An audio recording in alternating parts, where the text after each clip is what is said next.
kuna mambo kufanya kama hivi kupitisha historia mpaka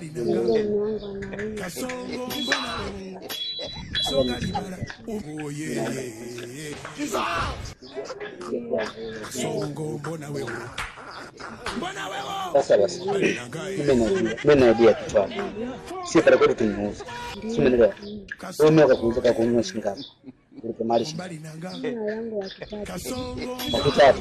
Sasa sikiliza. Mimi nimeandaa milioni 20. Si umeelewa? Sasa nimpe mume wangu. Nipe nini? Wewe nipe mimi na kwa msingi upi?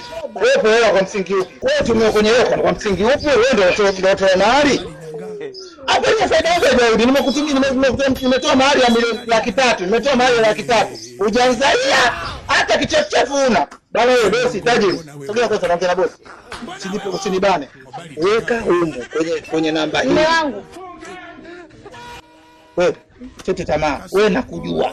Tamaa acha. Wewe bwana wewe weka ule mzigo humo.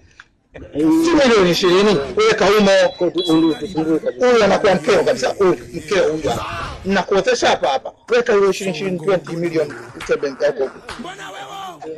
Sikiliza bwana, namba hiyo mwisho 13. Weka mzigo. Huyo anakuwa mmeo kama anakuwa mkeo sasa hivi. Acha na wewe. Utaikuwa mimi niwe milionea. Wewe unakubali kwa hiyo. Sasa wewe unakubali kuchukua milioni 20 utakasubaliana. Na niweke mzigo. Wewe utoke na nani? Bwana wewe unaonekana una hela. Sasa tuondoke. Nisubiri nini?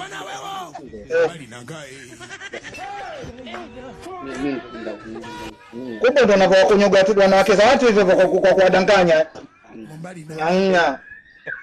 Tangulia. Sio bora hiyo unaelewa kabisa.